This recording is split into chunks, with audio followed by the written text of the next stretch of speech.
Oke, bismillahirrahmanirrahim. Assalamualaikum warahmatullahi wabarakatuh. Selamat datang kembali di channel Pak Koding, rumah para programmer pemula. Oke, di video ini saya akan menjelaskan,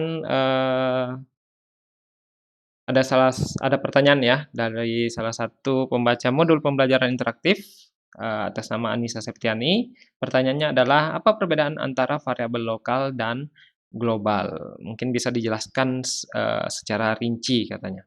Oke, di video ini saya akan mencoba menjelaskan, variabel lokal dan global. Saya akan langsung membuat contoh program agar mungkin ya, semoga bisa dipahami ya, jawaban yang saya berikan sebentar. Oke, langsung saja ke contoh programnya. Jadi, sekarang di sini kita akan coba membuat program kalkulator sederhana ya. Kita akan membuat, fungsi penyembelahan. Nah, nanti dari situ kita akan bisa melihat apakah, yang mana yang dimaksud dengan variabel global, yang mana yang dimaksud dengan variabel lokal. Oke, sekarang kita coba mendeklarasikan variabel yang akan kita gunakan untuk menampung nilai, misalnya yaitu variabel integer A, kita isi dengan nilai, 5, kemudian variabel B kita isi dengan nilai 10, kemudian, selanjutnya kita akan coba membuat fungsi untuk, menjumlahkan kedua nilai ini, ya. Oke, sekarang, misalnya kita buat fungsi penjumlahan, misalnya integer penjumlahan, kemudian parameternya apa, ya misalnya kita kasih parameter integer A, integer B. Nah, kemudian di sini, kita akan mendeklarasikan variabel lagi untuk menampung hasil penjumlahannya, yaitu C, di mana C ini, akan menampung nilai hasil penjumlahan dari variabel A dan variabel B. Nah, kemudian jangan lupa mengembalikan nilainya, kita kasih return di sini. Nah, sekarang return apa? Variabel apa yang di-return? A, B, atau C?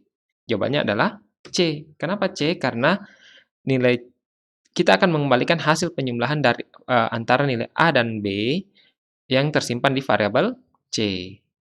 Lalu ini apa hubungannya? Kenapa di sini di awal di nama fungsinya ini di awalnya dideklarasikan tipe data integer? Kenapa seperti itu? Karena nilai yang akan dikembalikan adalah bertipe integer. Nah, sekarang kembali ke fungsi main, kita akan menampung kembali nilainya integer C sama dengan untuk dapat menggunakan fungsi ini tentu kita harus memanggilnya dan ya di sini kita akan panggil penjumlahan.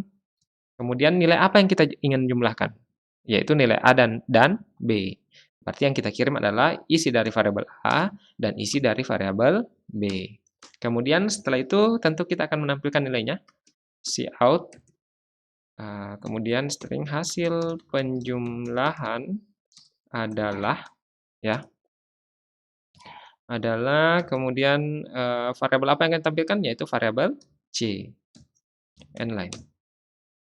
Kemudian return 0, Oke. Ya. Nah, sekarang pertanyaan saya adalah, nah ini saya mau menguji nih. Pertanyaan saya adalah, ada berapa variabel lokal pada program ini? Berapa jumlah ya? Ini saya kasih komentar aja. Berapa jumlah variabel lokal pada program ini? Ada berapa? Ada yang bisa menjawab? Ya, mungkin ada yang mengatakan 1, 2, 3, 4, 5, 6. Ya, jawabannya adalah 6 variabel lokal. 6 variabel yang berbeda. Ya. Kenapa bisa seperti itu? Nah, ingat variabel lokal adalah variabel yang terdapat pada suatu fungsi, yang dideklarasikan pada suatu fungsi ya, ingat, yang dideklarasikan pada suatu fungsi. Nah, pada pada fungsi main ada berapa variabel yang dideklarasikan? Ada variabel A, ya, ada variabel B, dan ada variabel C. Berarti ada 3 kan? Nah, di fungsi penjumlahan ada berapa variabel yang dideklarasikan? Ada 3 juga, yaitu A, B, dan C. Nah, pasti ada yang bertanya, "Tapi kan namanya sama, Pak. Kok bisa 6? Seharusnya kan 3." Nah, jadi variabel A, B, dan C yang ada di fungsi main itu adalah variabel yang berbeda dengan variabel yang ada di fungsi penjumlahan. Kenapa seperti itu?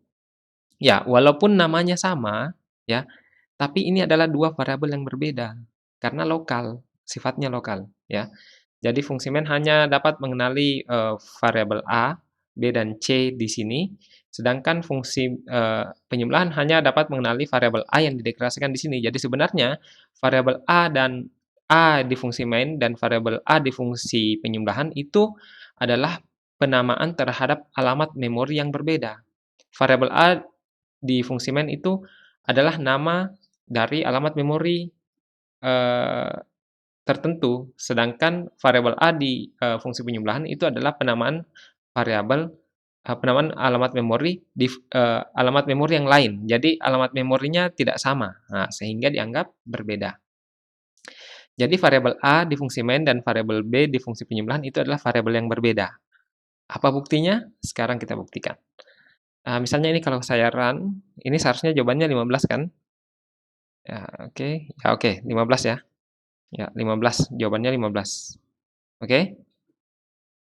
Berarti seharusnya kalau kita lihat nilainya, kalau misalnya dia adalah variabel yang, berbeda, maka kalau saya tambahkan kalau misalnya variabel A dan B ini adalah variabel yang sama, maka seharusnya kalau saya tambahkan seperti ini, A sama dengan A ditambah 1, kemudian B sama dengan B ditambah 1, maka seharusnya isi dari variabel A itu 5 kan di sini, jadi kalau ditambah 1 seharusnya yang di sini jadi 6 kan?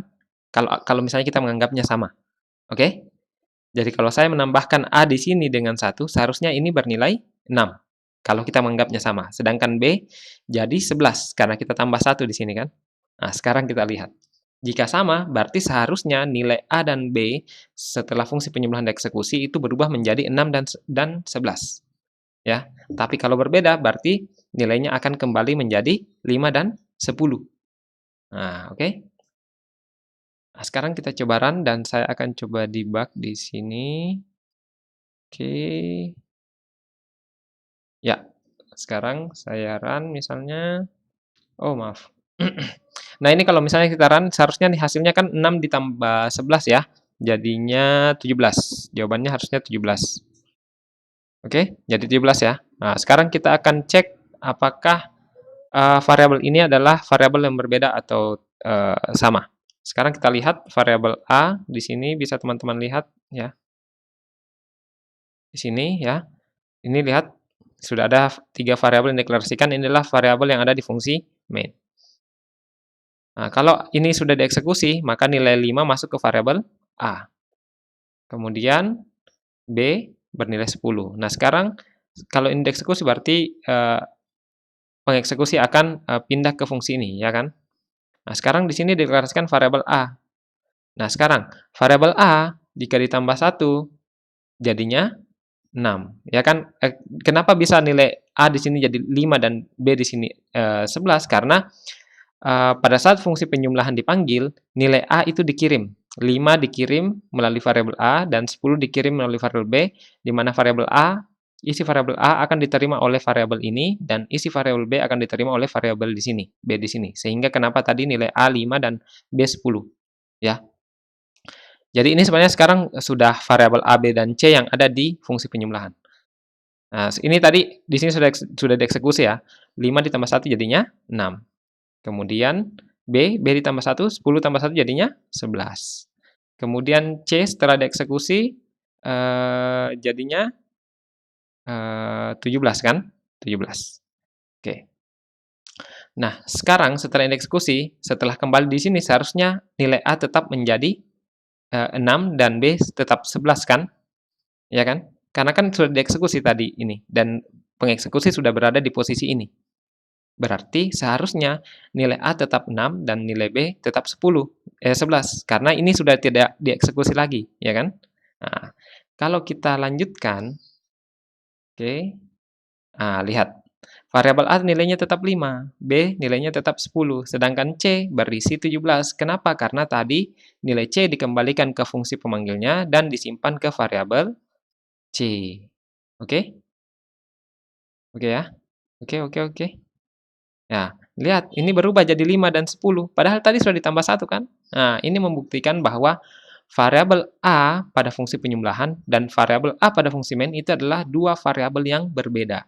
Di mana variabel di fungsi penyembelahan itu akan dibangkitkan, akan dideklarasikan pada saat fungsi penyembelahan digunakan, dan semua variabel pada fungsi penyembelahan itu akan dihancurkan atau dihapus ketika fungsi penyembelahan sudah selesai dieksekusi. Jadi saat ini variabel A, B, dan C yang ada di fungsi penyembelahan itu sudah tidak ada. Maksudnya sudah tidak ada, ya, sudah tidak ada. Sudah tidak ada alamat memori yang bernama variabel A, B, dan C pada fungsi penyembelahan. Nah, sedangkan pada fungsi main, itu ada, tetap ada, karena ini masih, fungsi main masih tetap digunakan, ya. Jadi ingat, fungsi main itu akan terus berjalan, ya. Oke? Nah, di sini bisa kita lihat sifat dari variabel lokal. Nah, variabel lokal itu adalah variabel yang dideklarasikan pada suatu fungsi, ya. Nah, ini membedakan antara variabel lokal dan global. Variabel lokal itu berlakunya per fungsi. Jadi variabel A dan A di main dan A di penjumlahan itu adalah dua variabel lokal yang berbeda. Nah, sifatnya lokal, hanya berlaku di fungsinya, di fungsi di mana dia dideklarasikan. Nah, kemudian ingat kembali ciri-ciri variabel lokal adalah dideklarasikan di suatu fungsi tertentu, ya. Dan misal dideklarasikan di dalam area kurung kurawal ini atau pada area pendeklarasian parameter. Oke? Nah, seperti ini. Ini dideklarasikan di fungsi main, berarti variabel ini adalah variabel lokal pada fungsi main. Sedangkan ini, tiga ini, A, B, dan C ini adalah variabel lokal pada fungsi penjumlahan. Lalu bagaimana dengan variabel global? Misalnya seperti ini. Kalau kita lihat, C ini kan adalah variabel lokal ya, variabel lokal. Oke, sekarang kita coba ubah menjadi ini, hasil. Ya, sebenarnya di sini juga misalnya kita ubah hasil. Kemudian di sini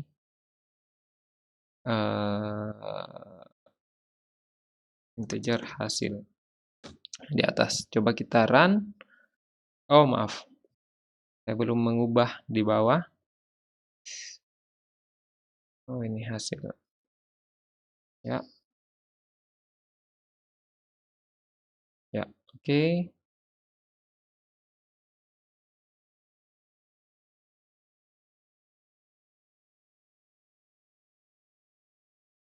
Ya, hasil penjumlahan adalah 17. Oke. Atau misalnya, sekarang kita lihat ya. Kita lihat. Variabel hasil itu dideklarasikan di luar fungsi apapun dan di atas fungsi apapun. Di atas ya, di atas. Nah, ini dideklarasikan di luar fungsi apapun sehingga variabel hasil itu akan berlaku terhadap semua fungsi yang ada. Nah, bisa kita lihat di sini variabel hasil tidak dideklarasikan, langsung digunakan saja. Artinya kan berlaku kan? Nah, syarat untuk menggunakan variabel kan harus dideklarasikan terlebih dahulu. Nah, kalau kita lihat pada fungsi main dan pada fungsi penjumlahan, variabel hasil itu tidak dideklarasikan, langsung digunakan saja. Kenapa? Karena variabel hasil sudah dideklarasikan secara global, di mana suatu variabel dikatakan global kalau variabel tersebut dideklarasikan di luar fungsi apapun pada program ini, ya. Sekarang coba kita lihat, saya hapus ini, ya. Misalnya ya, saya hapus ini, kemudian kita run.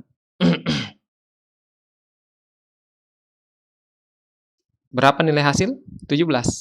Kenapa bisa seperti itu? Padahal kita hanya memanggil fungsinya. Ya kenapa? Karena hasil ini adalah variabel global. Jadi walaupun kita tidak menyimpannya di fungsi main di sini, untuk ditampilkan di cout ini, bagian cout ini, kita tetap bisa menampilkan nilai hasil. Kenapa? Karena hasil ini berlaku secara global. Artinya hasil penjumlahan A ditambah B disimpan di variabel hasil. Nah, nilai yang tersimpan di variabel hasil itu bisa diakses dari fungsi apapun. Sehingga tanpa menyebutkan hasil di sini seperti ini juga benar. Ini juga benar. Ini juga benar, ya. Ini juga benar. Dapat 17 kan? Kenapa? Karena ini tambah 1. Atau biar tidak bingung ini, saya ubahlah kalau begitu. Biar ini. Oke, jadi seharusnya 15 ya. 15 kalau kita run harusnya 15 hasilnya. Oke. Oke kan? Artinya kalau kita lihat fungsi ini hasil pemanggilan fungsinya tersimpan di variabel hasil dan kemudian dari variabel ini kita tampilkan melalui perintah ini, ya kan? Oke. Nah, hasilnya adalah 15. Tapi kalau saya hapus ini, nilai 15 itu tetap bisa muncul. Kenapa? Karena itu tadi variabel global dideklarasikan secara variabel hasil dideklarasikan secara global sehingga hasil yang dimaksud di sini adalah variabel yang dideklarasikan di sini. Di mana variabel global ini sudah diisi dengan nilai penjumlahan antara A dan B di fungsi penjumlahan. Sehingga bisa diakses dari manapun. Tapi kalau misalnya saya ganti dia menjadi variabel lokal seperti ini, maka tentu akan error. Kenapa? Karena hasil di sini bersifat lokal dan sedangkan sehingga fungsi penjumlahan tidak mengenali variabel hasil karena tidak pernah dideklarasikan secara lokal. Ya. Tapi kalau saya jadikan variabel hasil sebagai variabel global, maka semua fungsi yang ada di dalam program ini akan mengenali. Seperti itu, ya. Wah, ini sudah 16 menit nih penjelasan saya. Oke ya. Jadi itu ada perbedaan antara variabel lokal dan global. Jadi ingat, variabel lokal itu intinya seperti inilah. Variabel lokal itu dideklarasikan di badan fungsi tertentu atau pada pendeklarasian parameter satu fungsi yang ini. Dideklarasikan di area ini atau dideklarasikan di dalam area ini. Sedangkan variabel global dideklarasikan di luar semua fungsi. Ini adalah semua bagian fungsi. Nah, variabel global ini nih di atas nih. Dideklarasikan di luar semua fungsi. Dan variabel global seharusnya diletakkan di atas semua fungsi yang ada. Oke? Kemudian variabel lokal hanya dikenali oleh fungsi di mana ia dideklarasikan. Oke? Sedangkan variabel global hanya itu dikenali oleh semua fungsi yang ada dalam program tersebut. Ya. Oke? Anissa, siapa ya tadi namanya? Anissa ya. Anissa Septiani, itu yang bisa saya jelaskan mengenai perbedaan antara variabel lokal dan global. Semoga dapat mudah dipahami. Jika ada pertanyaan, silahkan ditanyakan di kolom komentar. Oke, terima kasih atas sudah bertanya ya, dan terima kasih sudah menyimak video saya. Saya akhiri, wabillahi taufiq wal hidayah. Assalamualaikum warahmatullahi wabarakatuh.